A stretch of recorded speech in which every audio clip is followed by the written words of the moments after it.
Dave Shoemaker in our Space Center in New York can tell us about it. David? With me here at our CBS News Space Center at the Kennedy Space Center is the distinguished historian and science fiction writer Arthur C. Clarke, an old friend of mine, I am very honored to say, the man who, among other things, wrote that very exciting movie, 2001, although we're not here to plug movies today, nor books. Mr. Clarke, sir, we're here to talk about the mission of Apollo 10. It's the most talkative space crew we've had in the Apollo program, certainly. They're keeping the ground well advised of what they're doing, and their antics on television have been not only amusing, but informative. They have insisted all along that they were going to see that this time we on the ground really shared in this experience of space flight. And of course, because we don't really know or understand the systems and the theories and all of the things that are working for them, it seems more dangerous to us than it does to the men that are involved in it. And so I suppose that part of this is an attempt to reassure us that space travel really isn't such a special thing, and yeah, we'll be going along in not too many more years. One of the things that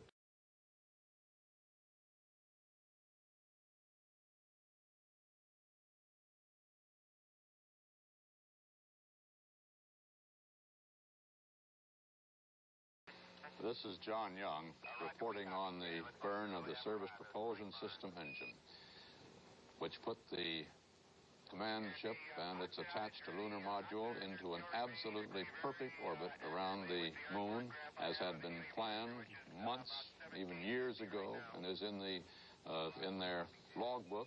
They did exactly as they were expected to do. The engines performed exactly as they were expected to perform, and the orbit around the moon is exactly what they had anticipated.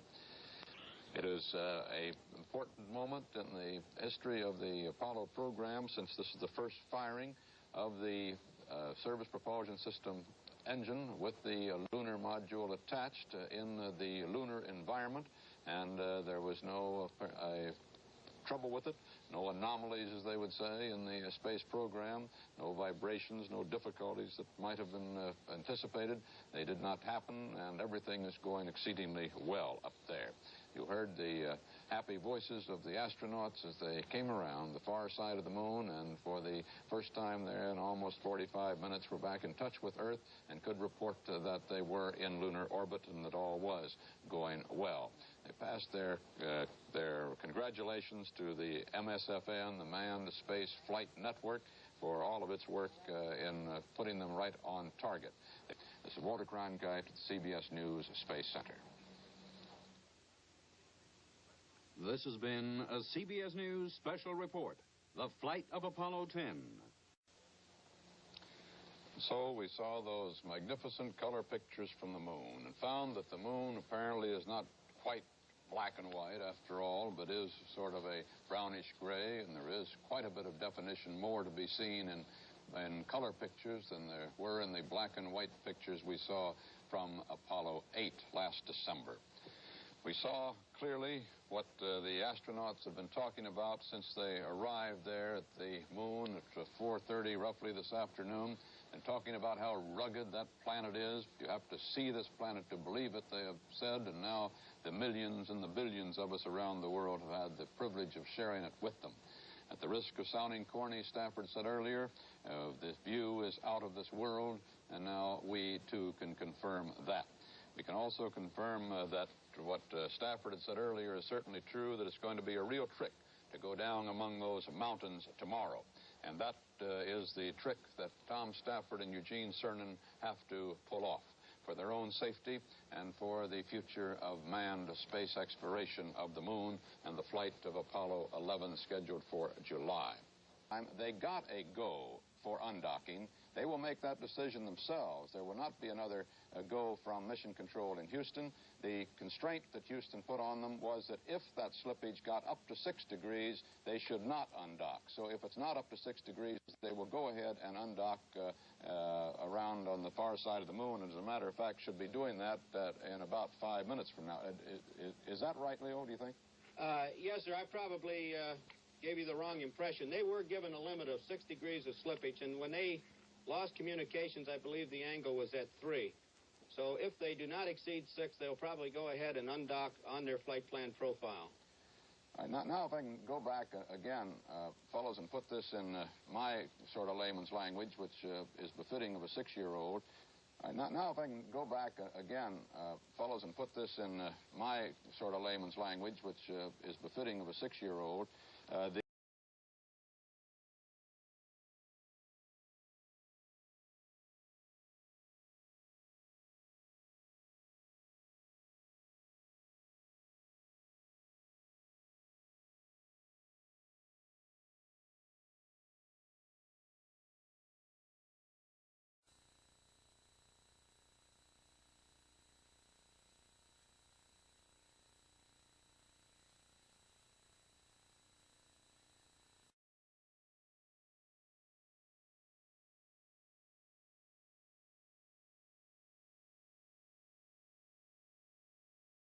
I think that was Neil's quote. I didn't understand it. No, one small step for man, but I didn't get the second phrase.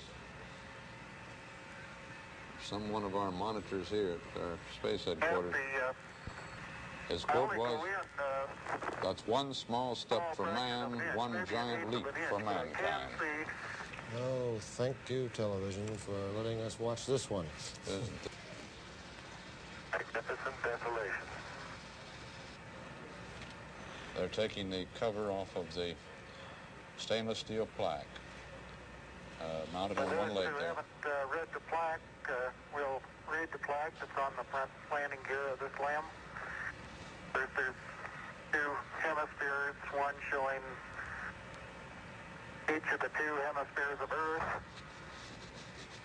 Underneath it says, "Dear men from the planet Earth, first set foot upon the moon, July 1969 AD.